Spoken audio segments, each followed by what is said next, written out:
Awali aktivitas dan pelayanan Anda melalui renungan pagi menjadi putra dan putri Allah. Terdengar panggilan Roh untuk mengangkat salib, dan mereka yang mengangkat salib akan menemukan bahwa salib mengangkat mereka.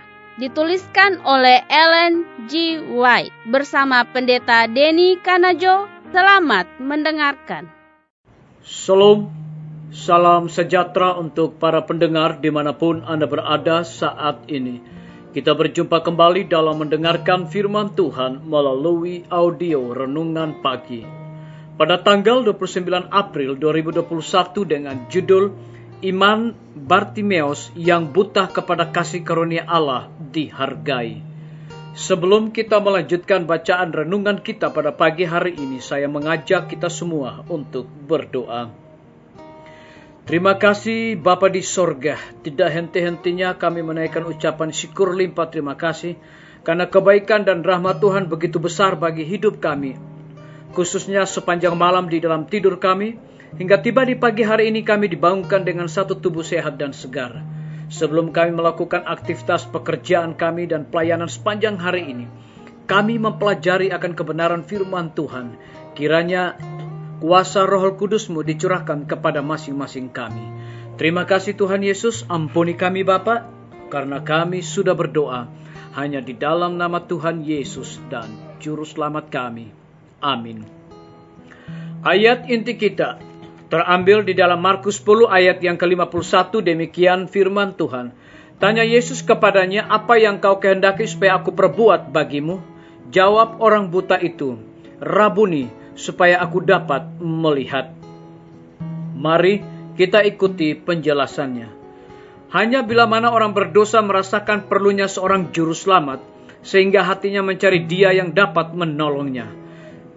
Ketika Yesus hidup di antara manusia, orang-orang sakitlah yang memerlukan seorang tabib, orang miskin yang menderita dan susah, mengikuti Dia untuk menerima pertolongan dan penghiburan yang mereka tidak dapat peroleh di mana-mana. Bartimeus yang buta sedang menunggu di pinggir jalan. Ia telah menunggu lama hendak bertemu dengan Kristus. Orang banyak yang dapat melihat berjalan ke sana kemari, tetapi mereka tidak mempunyai keinginan hendak melihat Yesus. Suatu pandangan iman akan menjamah hatinya yang penuh kasih itu dan membawa kepada mereka berkat-berkat anugerahnya. Tetapi mereka tidak mengetahui penyakit dan kemiskinan jiwa mereka, dan mereka tidak merasa memerlukan Kristus.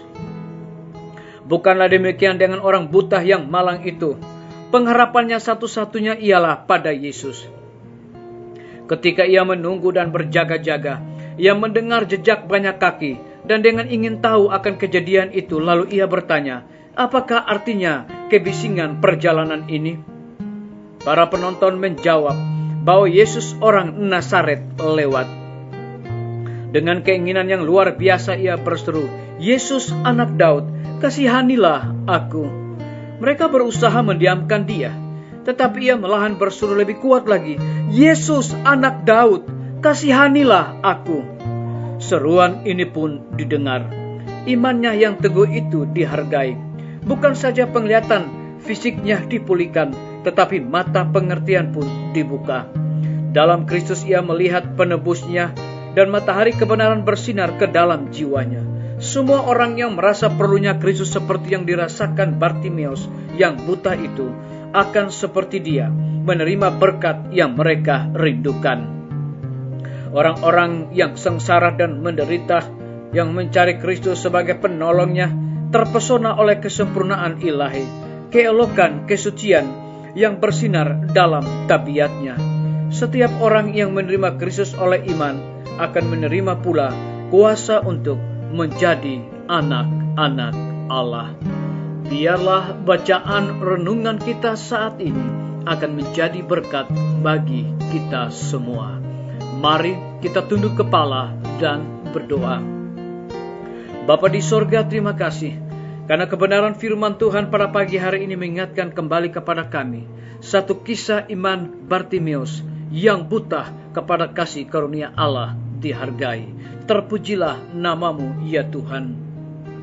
Pada saat ini hamba berdoa untuk pemerintah kami, Tuhan memberkati Bapak Presiden bersama dengan wakil, seluruh menteri dan stafnya, Bapak Gubernur bersama wakil, Bapak Bupati bersama wakil, Bapak Wali Kota bersama wakil, camat, lurah, RT, dan RW.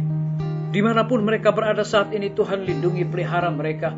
Berikan kekuatan, kesehatan, hikmat, dan pengetahuan sorga, agar mereka dapat menjalankan roda pemerintahan di tengah-tengah pandemi.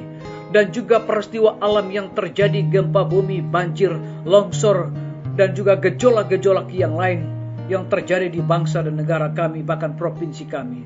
Tapi kami percaya dengan hikmat dan kasih sayang Tuhan, pemerintah kami dapat mengatasi semuanya. Kami juga berdoa untuk para tim medis. Tuhan berkati dokter, perawat, bidan, para relawan kesehatan yang ada di setiap rumah sakit, bahkan puskesmas yang ada di Indonesia. Curahkan hikmat, pengetahuan sorga, dan dedikasi kepada mereka, karena mereka juga melayani tanpa pamrih dan mengenal lelah di tengah-tengah pandemi, bahkan juga di tengah-tengah gejolak dan juga gempa bumi, badai, banjir bandang yang melanda kami. Kami percaya bahwa mereka akan berikan pelayanan yang terbaik. Kami berdoa untuk guru-guru, kepala sekolah, dan semua siswa dimanapun mereka berada. Tuhan lindungi, pelihara mereka, berikan kekuatan, kesehatan, dan juga hikmat dan pengetahuan sorga kepada mereka. Kami menyerahkan pimpinan-pimpinan organisasi gereja Tuhan, dari tingkat yang tertinggi sampai kepada gembala jemaat dimanapun mereka berada. Mereka sangat membutuhkan akan kuasa Roh Kudus-Mu di dalam pelayanan mereka. Kami menyerahkan TNI, Polri, PNS, wira swasta, petani, pedagang, nelayan, tukang grab, dan saudara-saudara kami yang ada di dalam penjara. Tuhan lindungi, pelihara mereka, cukupkan kebutuhan mereka, dan mereka juga menjadi saluran berkat dalam segala tugas dan tanggung jawab yang Tuhan berikan bagi mereka. Kami berdoa untuk para pendengar yang setia, yang berulang tahun saat ini dimanapun mereka berada. Tuhan lindungi dan pelihara mereka. Dengan bertambahnya usia yang Tuhan berikan bagi hidup mereka, mereka selalu bersyukur dan melayani Tuhan senantiasa. Terima kasih Tuhan Yesus. Ampuni kami Bapa, karena kami sudah berdoa hanya di dalam nama Tuhan Yesus dan Juru Selamat kami. Amin. Sampai jumpa. Tuhan Yesus memberkati kita semua.